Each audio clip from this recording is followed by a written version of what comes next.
When you're thinking about planting a butterfly garden, you might consider putting it right in your own backyard. And right amongst me are great plants that attract butterflies. The blue plumbago, which is a great ground cover plant over here. And then we have the blue mist shrub. Now you don't need a lot of these plants. Maybe 1 to 3 plants of each works well right in your backyard. But it's filled with bees, butterflies, hummingbird moths. Well, really, some people call them clear-wing moths. They look like baby hummingbirds. And then over here, you can see the summer blooming phlox. And this blooms throughout the summer and all the way late into the season, almost till frost.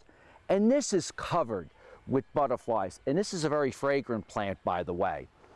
And as we're walking, in addition to the white butterfly shrub, there are blue butterfly shrubs, purple butterfly shrubs, and they bloom all season long if you keep deadheading them.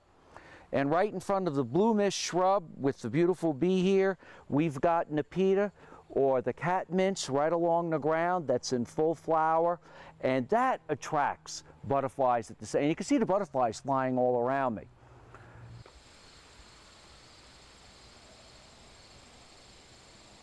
You can even plant the Rose of Sharon, or the sometimes called the tree hibiscus, and this variety is known as Diana.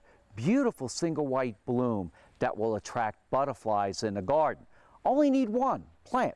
And then over here we have 1 or 2 plants of what is known as the dwarf butterfly shrub.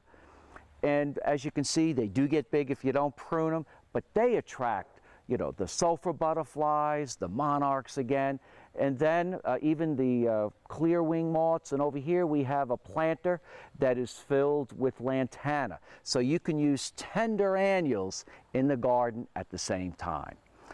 Keep in mind, you want to surround where you're really going to be sitting and spending time in a garden, like this next garden I'll show you.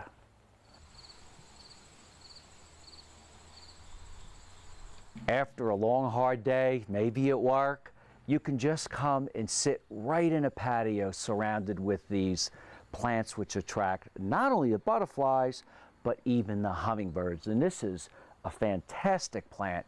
It's a tender perennial, and in cold areas you have to bring it indoors, and it's known as Salvia black and blue. And one thing I really didn't mention is most of these plants are also frequented by the honeybee, and we all need to plant as many things that help our honeybees as much as possible. But just imagine after a long day, relaxing for the evening, right in your own backyard, surrounded with butterflies and hummingbirds. I'm Mark Viette. Join me next time in the garden. For more garden tips, click on the In the Garden website. That's inthegardenradio.com.